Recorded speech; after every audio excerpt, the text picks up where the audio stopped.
সাভারের কাউন্দিয়া ৩০ ফিট বালুর মাঠে উৎসবমুখর পরিবেশে অনুষ্ঠিত হলো চাইল্ড হ্যাভেন আইডিয়াল একাডেমির বার্ষিক ক্রীড়া, সাংস্কৃতিক প্রতিযোগিতা ও পুরস্কার বিতরণী অনুষ্ঠান।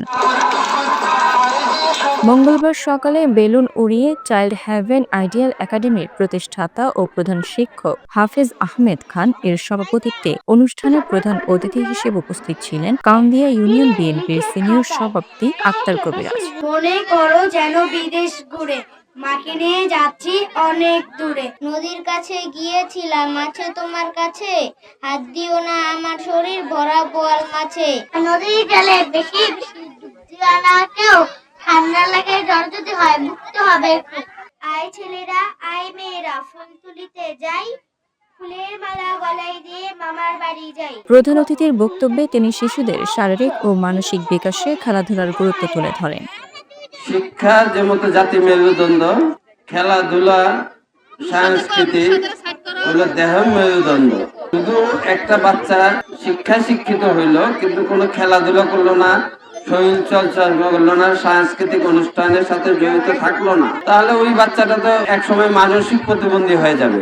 অনুষ্ঠানে বিশেষ অতিথি ছিলেন কাউন্দিয়া ইউনিয়ন বিএনপির সহসভাপতি শাহ আলম এবং মধ্যপাড়া শাহী জামে মসজিদের সভাপতি আব্দুল মালিক। খেলাধুলা যারা করে তাদের মন মানসিকতা ভালো থাকে।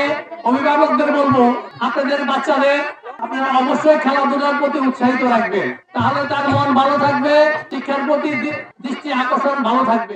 শিক্ষানুরাগী ও বিশিষ্ট ব্যক্তিদের উপস্থিতিতে অনুষ্ঠানটি মিলন মেলায় পরিণত হয়। আমন্ত্রিত অতিথিদের মধ্যে আরও উপস্থিত ছিলেন এবিসি কিন্ডারগার্টেন অ্যান্ড হাই স্কুলের প্রধান শিক্ষক কাউসার ওমর সোহেল, অক্সফোর্ড মডেল একাডেমির প্রধান শিক্ষক সুজিত মিত্র এবং ফ্রয়বেল এডুকেশন সোসাইটির সাধারণ সম্পাদক ও প্রথম আলো মডেল হাই স্কুল অ্যান্ড কলেজের প্রধান শিক্ষক জাহাঙ্গীর যুবরাজ। অভিভাবক প্রতিনিধি হিসেবে উপস্থিত ছিলেন সাংবাদিক ভূঁইয়া কামরুল হাসান, বাংলা অ্যাফেয়ার্সের সাংবাদিক SM আর শহীদ এবং মাওলানা মনিরুল ইসলাম। এছাড়াও শিক্ষাখাতের প্রতিনিধি হিসেবে উপস্থিত ছিলেন সিঙ্গাসার আলী আহমদ সরকারি মাধ্যমিক বিদ্যালয়ের সহকারী শিক্ষিকা সাবিহা খাতুন এবং ওয়াকফ উচ্চ বিদ্যালয়ের সহকারী প্রধান শিক্ষক মোতালেব মিয়া মহাশয়। প্রতিযোগিতা শেষে বিজয়ীদের হাতে পুরস্কার তুলে দেন অতিথিরা। চমৎকার এই আয়োজনের মধ্য দিয়ে দিনভর আনন্দে মেতেছিল কাউন্দিয়ার ক্ষুদে শিক্ষার্থীরা। Bangla affairs news desk.